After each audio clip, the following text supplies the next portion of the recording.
now that we've got our puzzle scrambled up, the first thing we're going to want to do is solve this middle layer, actually, this belt around here. Then you can do the normal Pyraminx edge flipping algorithm, which goes something like this. L, R, L, R, U, R, U, R. Step 2 is where we make the cross on the white side, and it looks like these two pieces are in the wrong spots, because if I move this here, this red piece actually has to go here. So first, let's just put in the blue piece, which goes here.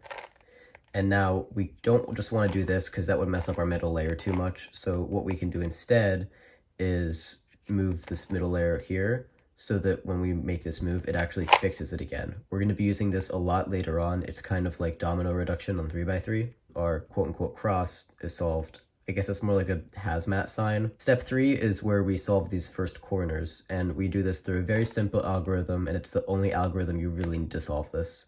So if you want to move this corner to the spot right below it, here's the algorithm for it. R, U, R, U prime, R. Now that did mess up our middle layer, but it solved this. So we need to do another algorithm like that to fix the middle layer. Looks like our next piece here is going to be the red, white, and blue, America, or Britain, or a lot of other countries. So what we can do here is just move the bottom over like this, so that the blue and red are here, so that once we move this down, it'll be in the right spot. So let's do that algorithm again. R, U prime, R. And we did it. 2 corners are now in. Now we come across a problem with our third corner. If you just move this down here, then the middle layer will be messed up, and we don't want that. So we can't do that. What we can do instead is move a different corner down that doesn't actually belong there first, like this.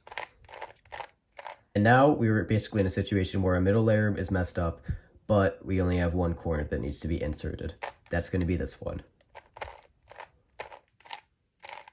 There you go. Step 4 is going to be PLL, and every time you will either get a skip or a U-perm. No matter which U-perm you get, there's the same method of solving it. So what you're going to want to do is flip the puzzle upside down, and this part might remind you a bit of Megaminx Beginner's Last Layer. Now our algorithm from earlier is going to be very useful here, so just bear with me for a bit. What you're going to want to do is basically take each corner out, put them into a slot on the top layer, and move them to where they actually need to go. You'll see what I mean by this. So let's just start off with any old corner. Let's say yellow, green, red. R, U prime, R. Now that's up here. Our middle layer is messed up, so we can't move that. What we're going to do is we're going to move the bottom so that the red and green edges are on either side, which we've now done, red and green. And now we can do the algorithm again. R, U prime, R. All right, next up is blue and red, so we make another bottom move to put blue and red there. Same algorithm again. And one more time because we need the blue and green edge.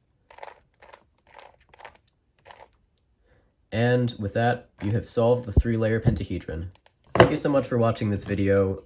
Let me know in the comments. If this does well, I might make a tutorial for the 5-layer pentahedron. I'm aware that I haven't uploaded a lot lately. I know I said I would switch from every week to every other week and then proceeded to not do it for like almost a month. I've had a lot of things going on with school and stuff, but now school's pretty much over, so I should be able to go back to weekly uploads.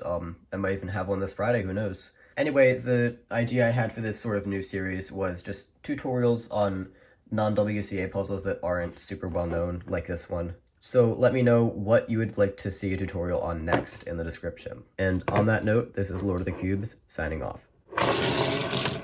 Ow!